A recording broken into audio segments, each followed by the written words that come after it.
Hey guys, it's Rottweiler back at it again with another video, and today I'm going to be talking about my Riptide Recap. Here we go, got my position, let's hit the road. Looking back, I know they probably doubt me, now the city on my back, I wear it proudly. I'm a hero in the making, if I'm dreaming, you can't wake my time. I'm seizing the moment, cause I gotta go for the time's gone. Ain't scared of the dark, cause I'm bringing the light when the night's long. I shine on. So before I actually get started, I just want to say I have indeed lost my voice, and I'm still recovering from Riptide's hype. And I want to talk about how it was one of the most impactful weekends for me in general. So Riptide Day 1 may have started on September 10th, but my weekend, I guess, really started on the day before, September 9th. After getting my hair cut and getting some food, I was picked up by Cortez, or Cork as you guys most likely know him by, right? And we had a very serious and thug life car ride. No games, just straight facts and power.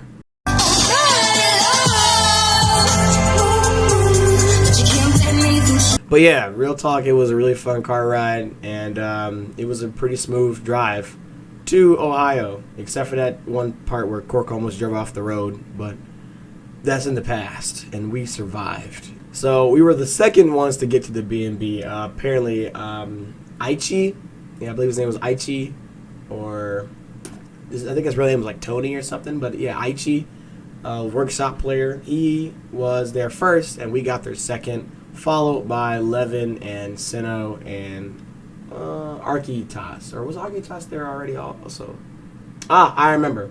So actually, Aichi was there first, and then me and Cortez got there right after, and no one else just showed up, so we took one of the keys, you know, to make sure, because we were going to go to Meijer, or was it Meijer, or was it Kroger, or was it Target? It was some kind of grocery store, some really close convenience store that was, you know, not too far. And anyway, Aichi joined me and Cortez for the ride to get some snacks. So all three of us actually, you know, left the B&B. We went to, I think I'm going to just say Target, right? We went to Target. We got some stuff. I got a backpack, a Reebok backpack, and Cortez and everybody got like food and stuff, you know, just to bring back home. But while we were at Meijer, Arkitas actually got to the B&B, and I think we thought we locked the door, and we're like, dang, we're going to have to get back there pretty quick because he's locked out. So we got back just to find out that the door was actually unlocked, which is still actually bad if you really think about it, because the door just can't be unlocked. That's kind of like, you know, but, you know, it works out. It all works out. No one gets, you know, nothing gets stolen, no one breaks in, nothing crazy. So we get back, we, you know, all introduce ourselves, whatever. Aichi was cool. Me and Cortez, obviously cool. We've been cool for a while, you know. And Arkitas was pretty cool, but a little introverted. But to be honest, we're all gamers. We all got the little bit of introvertedness in us to begin with, like by default, to be honest.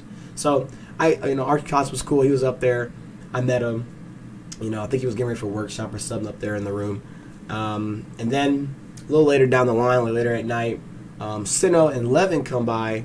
Was there a third person? Yeah, was there a third person? I can't remember his name, but he was a melee player, and he also was like a cameraman, right?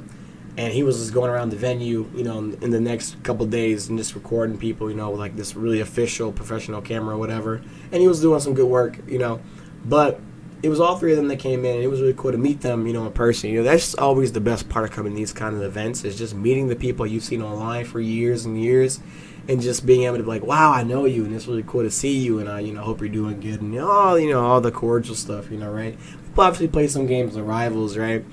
And it was just, you know, just a good and relaxing weekend, or not weekend, I should say, Thursday.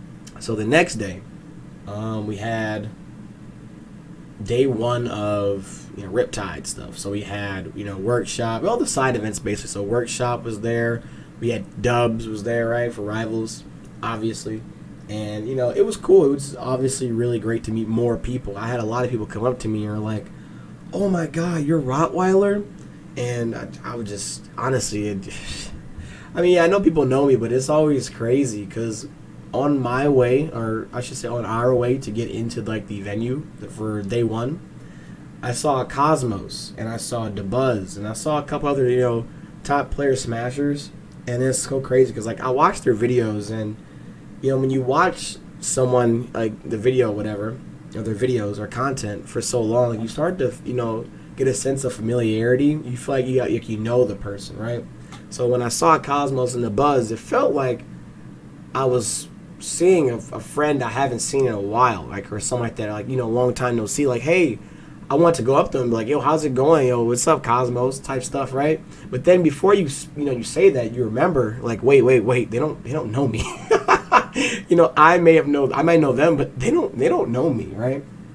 And I say all that because when I got into the Rivals venue, there was a specific guy I want to talk about. His name was Fauxfire, Fauxfire, Fauxfire. And I ended up commentating one of his sets actually in day 2. But let's keep it to day 1. He came up to me as I was playing like a friendly set with someone, and he was like, I think it was Lord Bagel. It couldn't be Lord Bagel. Maybe it was Lord Bagel. It was someone. Regardless, though, he comes up to me and he was like, "Hey, you're Rottweiler," and I was like, "Yeah, that's me." And he was like, "Wow, man, you like really like made a lot of great Forsberg content in the past, and that really like inspired me to like play Forsberg. And, I take some of the tips and all this stuff, and they're just like." He was basically relaying all these feelings to me, and I was like, it's like, blown away. And then he also said, this is what got me. He said, I didn't want to sound creepy or whatever coming up to you, right? And because I just had the experience with Cosmos and DeBuzz, like, again, these players you see so much online, and you want to like approach them because you feel like you know them. You don't want to be creepy because you obviously don't know them, right? It's the same exact thing that just happened to me with Fauxfire, and I was like, that's literally crazy.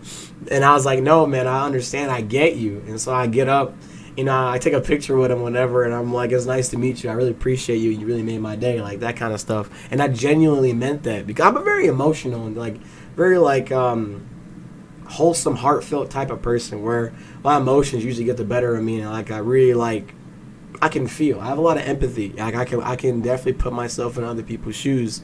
Especially in that moment, since I just had that exact same experience on my way to the venue.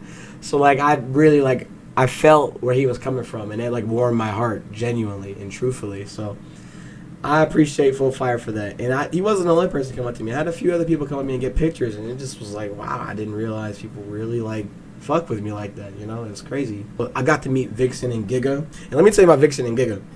Vixen is greatness, absolute greatness, and Giga is greatness too. But that man, I thought it was honestly an online persona with how aggressive and like angry he seemed all the time, like on Discord and stuff.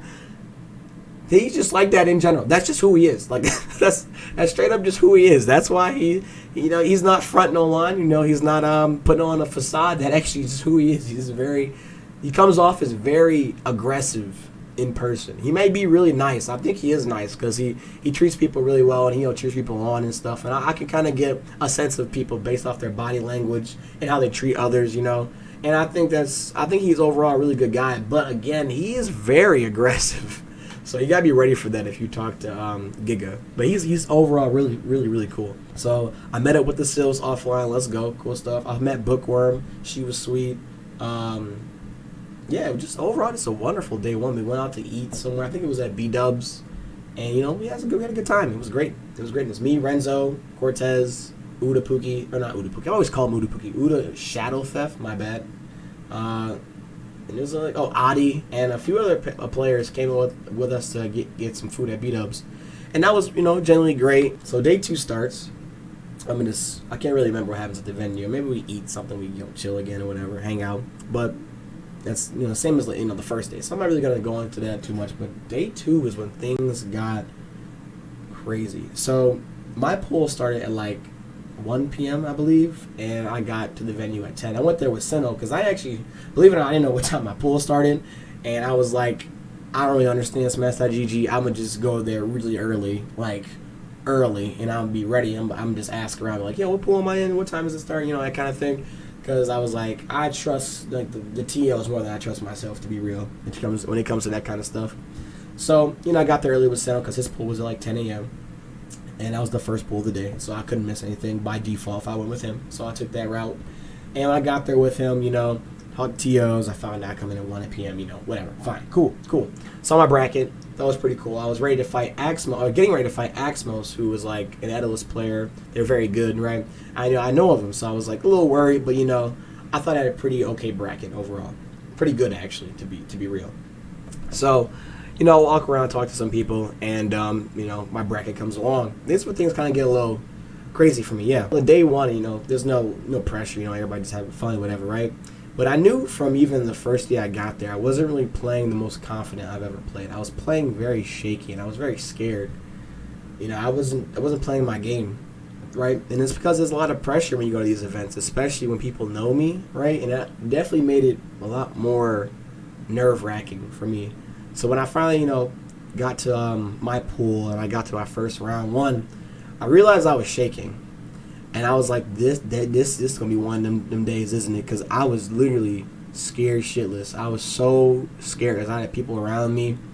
And the guy I was fighting, he was like, playing against, I can't remember his gamer tag. I'm terrible. But, Silly. His name was Silly. And he played Sylvanos, which I already hate. I'm terrible at Sylvanos Dittos. But before the game started, he was telling me that, like, oh, yeah, I play Sylvanos, but I heard, like, from my friends that, like, your first round is, like, against Rottweiler, the guy who, like, basically figured out all the stuff with the character. And then after he told me that, I was like, man, now I gotta, like, really perform here since he's got, like, these super high, like, standards for me, so I can't mess up. He's gonna be, like, I'm playing him. If he takes, like, a game, I'm gonna look really bad. Like, it was just so many things going through my head. Like, I couldn't even focus on the game. I did win 2-0. First game was a 3-stock, but let me tell you, the first stock, we were both at, like, plus 100%. And I was like, dude, what am I doing? That's what I was asking myself the whole game one. I was like, what am I doing? I was just, like, not playing. I wasn't playing. I was just, like, getting by, to be honest. I was so scared. I was so scared I would lose. And then, like, I was able to beat him our port 2-0. And that did not shake any nerves. Because the next set I had to play against Flex, who I've never heard of or anything or knew anything about.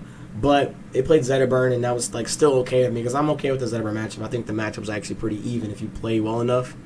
I don't want to say playing it well enough, but if you understand the matchup, I think the matchup is actually pretty even for Sylvanos. But, it depends. If they are super aggressive and in your face, it's kind of Zetterburn favorite. But if they play it slowly, it's actually really hard for Zetterburn because you get to set up and do all the defensive keep-out stuff and even, like, set the pace. It's a lot of stuff. It's a lot to go into, and that's not the point. The point is that this guy Flex had a crowd of people behind him cheering him on, like, let's go Flex, let's go Flex. And that always makes me nervous, like, when I'm in tournaments. So I'm like, dang, they're going to start cheering him on, and, like, and if he, like, gets momentum, that's going to get in my head really, really badly. So I was like, damn, I got to, like, poker face my way through this. Sorry, I'm starting to stutter because I'm, like, reliving the shakiness of, like, being in that position, literally. And I had Sinnoh, who was, like, cheering me on behind me, but, it just made it feel, I just felt so worse. I feel like I had so much to prove this tournament. I think that's where a lot of these nerves came from. There was so much I felt like I had to prove this tournament. And that is, like, I was like, if I don't beat, like, all these people, no one can say I'm good. And that's, like, all I really want is for people to, like, know that I'm actually a good player.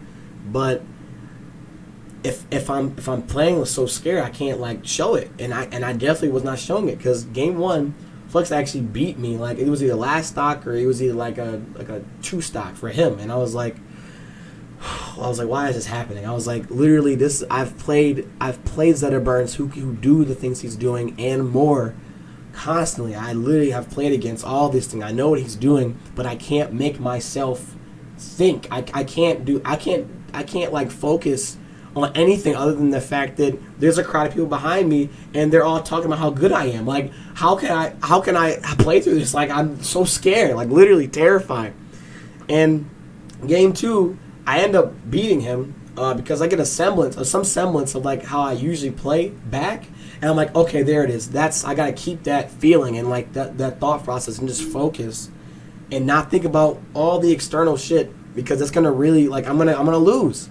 But then game three happens, and I think he hits me with, like, something stupid. Like he runs off and, like, down airs me, and I'm like, oh my god, how did I get hit by that? Why did I just, like, it was so obvious. Like, why did I get hit by that?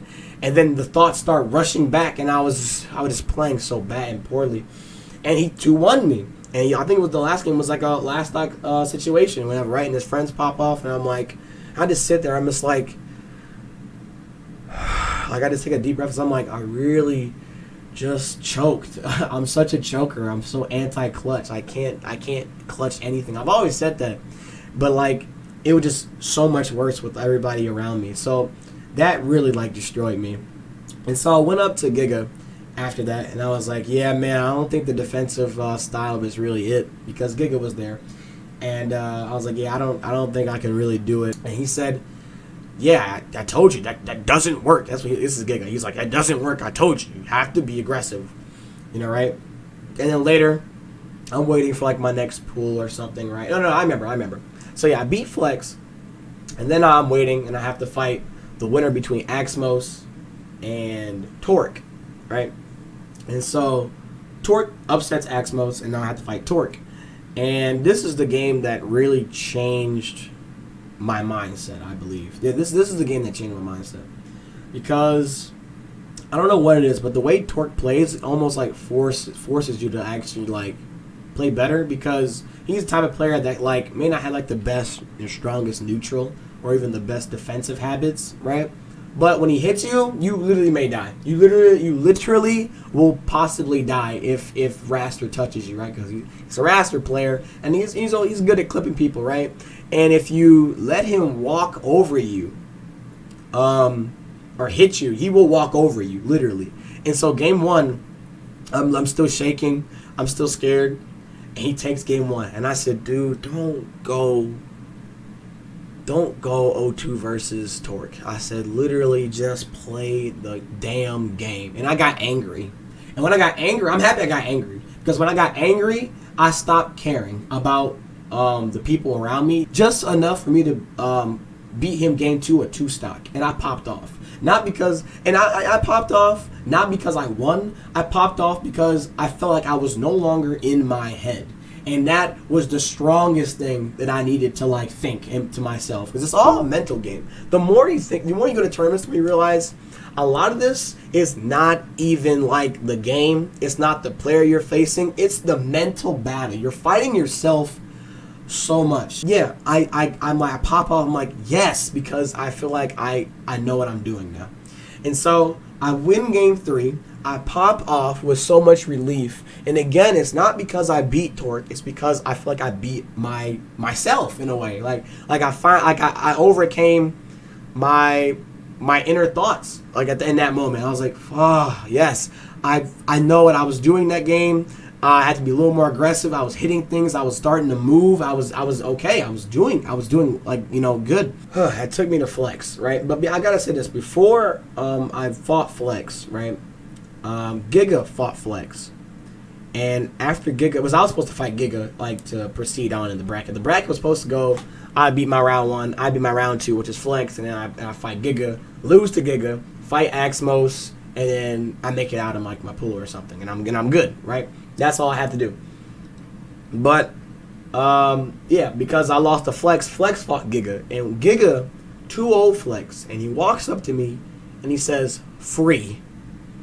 And I was like, dang, right? And then he said, you have to choke them out, right? I kind of woke me up when he said, you got to choke them out. Like, it was a little cringe. He was like, you have to choke them out. Like, he was like from Star Wars, to be honest. But I'm happy he said that, because it did wake me up. Because he told me that after I beat Torque. Because after I beat Torque, he went up against Flex, and then he told me that.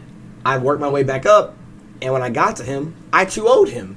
So I 2-0 Flex, and I was like, wow, that was so much easier, and all I did was like play more aggressive. And that's when I went up to well, first I popped off. I popped off very hard. Once again, not because I beat Flex, but more so because I know I got out. For one, I'm out of my own head. That's a big one. And 2, I made top 48. So to me, I was like, I don't care what happens now. I made it out of my pool. I got out of my head. I don't care. I'm so happy. So unbelievably happy. And I went up to Giga and I was like, yo, thank you. Because you literally like woke me up. Because I was playing so insanely defensive that I wasn't playing the game. I literally was not playing the game. Because me trying to play super defensive combined with me super scared, it's like I'm trying to play passive. Well, I'm trying to play reactive, but then I'm scared to react. That does not go well together. That's what's happening. That's what I put together in my head. So I was like, you telling me to play aggressive broke me out of both things, literally. I popped off, and it was time for me to actually do my commentary, which I thoroughly enjoyed. I commentated with Mia. She was greatness. we had the same vibe and energy, I feel like, the whole way through. And I could tell before we even started, or as soon as we started, I should say, that this was going to bang. Like, this was about to be crazy. This is about to be some good commentary because I have a lot of energy when I commentate. I like to analyze things as well when I commentate. And she also like matched my energy. And I don't like when I have a co-commentator. I don't like need them to match my energy. Like I can feel the vibe and like kind of like understand the scenario and like bring it down if I have to, right? But I can still be analytical. But because she matched my energy, I was able to actually like thoroughly enjoy myself and like all the time I spent with her. And literally, we had such a great commentary block that apparently Twitch chat was blowing up with positive like reinforcement and saying, wow, this is the best comments like all day. And I was scared a little bit because before we got on, Gucci was like, yo, you guys, I think Mia asked, how's the chat doing? And Gucci was like, yeah, it's been bad. Like we almost had to put it in like sub-only mode. And I was like, dang, what y'all clowns doing in there? But we killed it. We killed it. We killed it so well. It was just funny to say. We killed it so well that after we got done with comms, one of the ladies who was working in like the back, production area called me over and said, yo, look at this. And I looked at the Twitch chat and it was just, yo, Rod, all these comms, this was amazing. Da, da, da, da, da, da. And I was like, wow, the commentary was so loved. That's awesome. That's awesome. And that made me really happy. I kind of took that happiness and that like excitement from commentary to my match. And let me tell you, this is the first time in the tournament that I played with absolutely zero nerves. I literally played like I was playing in my room at home. I had no nerves. I did not care. I thought I was playing a friendly, to be honest, at one point, because there was no nerves. I'm just playing, and I felt great playing. I was like actually able to be defensive even, and that was crazy because when you have a Sylvanos that it's mixing together defensive and offensive play, it's really hard for people, especially when it's played well. And I was definitely playing well. I can tell you that genuinely, I was playing well. And I was playing against Zora, by the way, who was my next match, and I won 3-1. And I believe in the first game, I can't remember who won the first game, but something happened. I was playing aggressive, right? And as I was carrying that from Giga, his advice, and I was getting stuffed out. I was getting whiff punished. Like the way I was feeling, I was like, I'm gonna be defensive now. I just know I can do it. And like literally, I just started baiting and punishing and whiff punishing and baiting, whiff punishing, comboing, check chasing, edge guarding, juggling. I was doing everything perfectly. And I was like, yeah, this is how I always play. This is greatness. And then, before I knew it, I took the game, and I was super happy because apparently Zora was really good. They're from AZ. SBS comes up to me and he was like, wow, you beat one of my guys. I'm a little hurt. Us AZ guys, they came from Arizona. He felt bad for his brother, going down. But he told me that Zora told him that I'd never fought a Sylvanos like that. Rottweiler plays Sylvanos the way I believe that character should be played, which is defensive, zoner, keep out, that kind of stuff, right? No overcommitting unless you have to, or you got to read or something, right? I was playing so well, and literally Zora, I'm happy Zora said that because that made me really happy. I was like, yeah, I'm playing really well, and it's more encouragement and more what's the word I'm looking for? Reinforcement to how I was already feeling, which was like great because commentary and I'm out of my pool. Would I have more to prove? So I beat Zora, so I'm moving on up. Like good times, moving on up, moving on up. Is that Jefferson's? Am I trash? Was that Jefferson's or Good Times? We finally got a piece of the pie. That's Jefferson's. I'm trash. Wow. Anyway, so next I have to fight Levin, top 14 on the PGR for last season. Great Zetaburn player. Whew, it was a good set. I won. I won 3-2. 3-2 me. And then I popped off. And it's crazy because I popped off mid-set. I was popping off because I was again, I had zero nerves. I had no nerves. There's a crowd of people behind me. Lord Vega was watching, which got me more hype because I'm playing well and a top player behind me is like watching. That got me more hype. So I kept like playing well. I kept like doing other things. It was still 3-2 though, because Levin had really good fireball usage. And I was just landing a whole bunch of stuff. He was landing his kill confirms. It was just back and forth. But every time I got closer and closer to like taking the set, I was getting more excited, more hype. but I was also playing more of my game. And so I ended up clutching it out in a Game 5 scenario. And this is something I don't think anybody noticed who was watching, like, behind me. But before I took the last stock in the last game, which was the last stock scenario on both ends, by the way.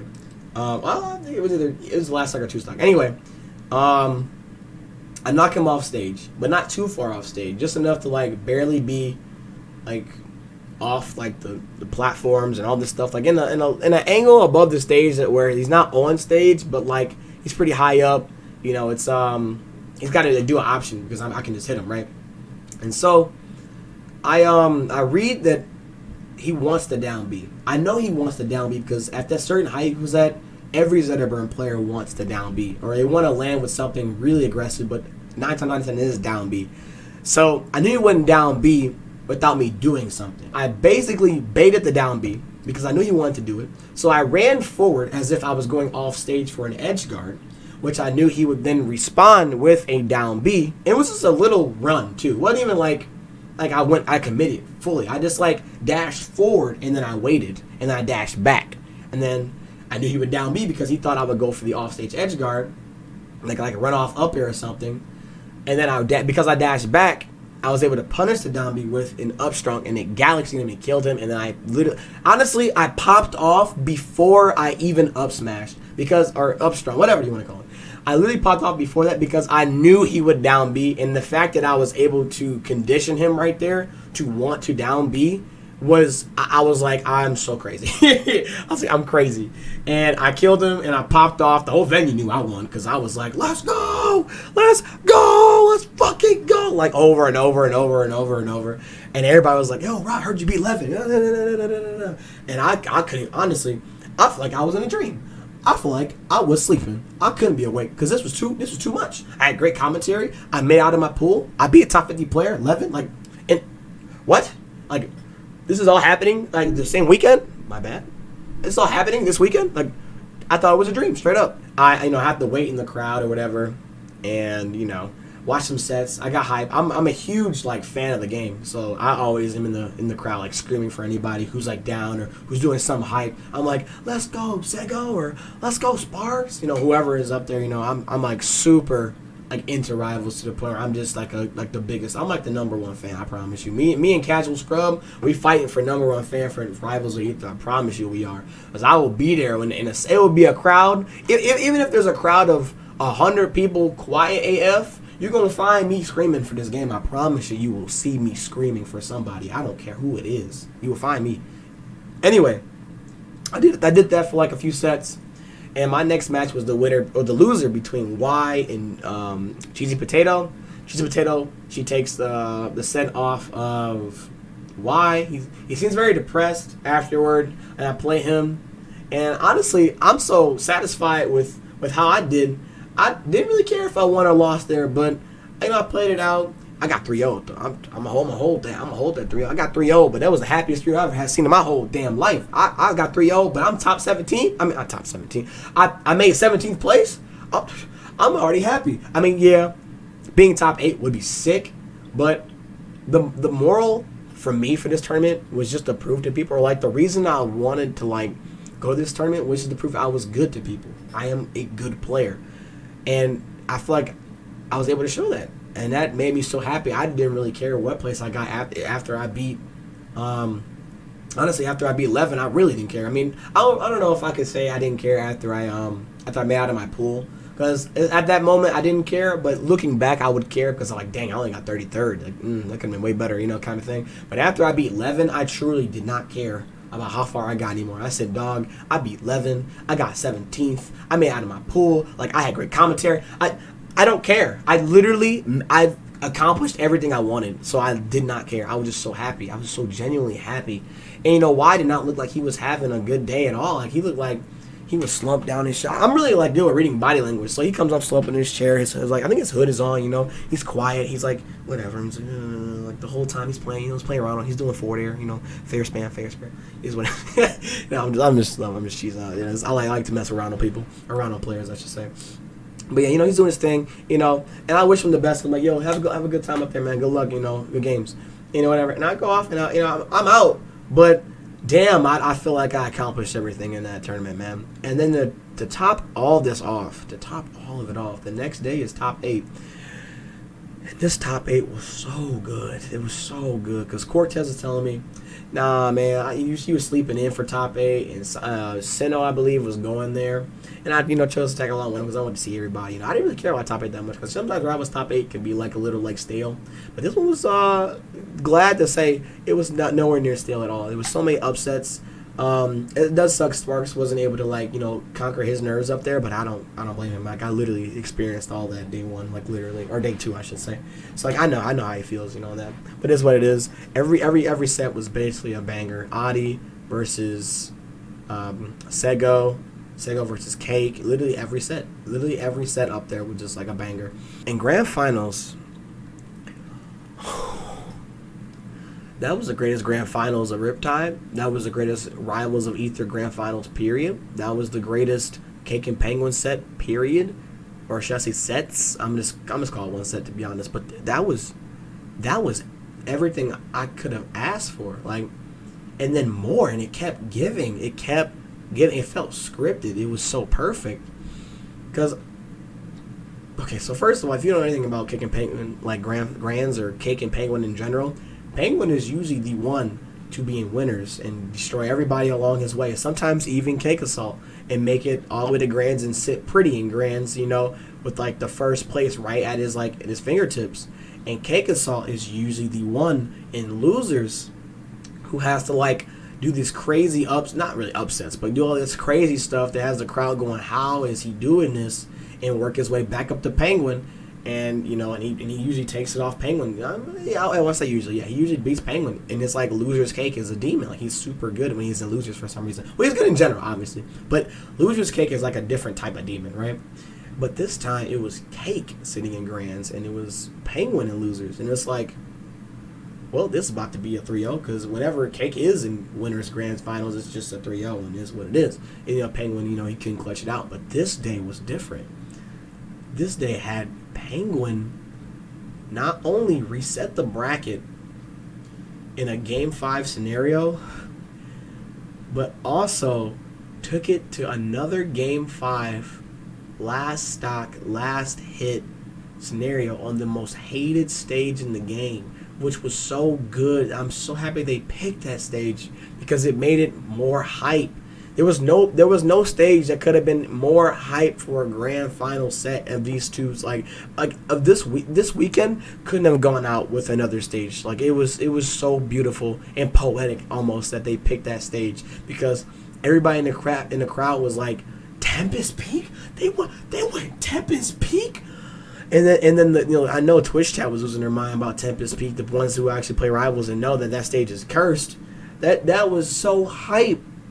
And the fact that Penguin never gets cheers in the crowd, and I made sure that I was going to cheer for Penguin because I didn't want a 3-0.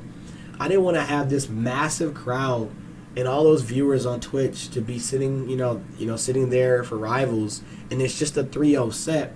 I don't want to see that. No one wants to see that unless you're like one of the people in there wins Ultimate, but it is what it is, right? The fact that they brought it to Game 5, see, here's the thing. Everybody, when you bring it to Game 5 and they're waiting for another game, they're like, oh my God, I had to wait all the way for a Game 5 now to watch my game, or I was going to reset it. Please don't reset it. That's what people usually are like. But when you bring it to another Game 5, even the people who wanted to see Melee or Ultimate are now saying, what the fuck is going on? Who's going to win? I don't know what's happening, but this is hype. Literally, even the haters are like, this is insane. And that's why I was so happy that I don't know if Penguin could even hear me literally scream, because I'm 2 rows behind the front, and I'm just screaming come on, Ethan! And I want him to win because it'll be I want him to win. I want him to do well, but I want the crowd to see what the game has to offer. And I just felt like they did that and so much more. And I will be doing a set review of that set in the future whenever YouTube wants to upload. Whoever the uploaders are, BTS Smash or Gucci Gaming, somebody upload the video. Upload the video. Upload the VODs. I want to see. I want to commentate it. Let me do it. Let me analyze it. You're keeping me from greatness. You're keeping everybody from greatness. Stop it. Upload it now. Do it now. What are you doing? Upload it. Upload it now. But yeah, guys, that has been my Riptide recap. Greatest tournament week of my life. Easily. Like this was a literal dream, and I still feel like I am fast asleep because I can't believe any of that actually happened. But alright, guys, it's been Rottweiler. Peace out. I'm spacing these syllables, I like I've been manning glaring. I'm hunting them down alone, I don't do the sharing. Bars got me sweating, I think I can see my spirit. Palm in the back, singing, spicing up the lyrics.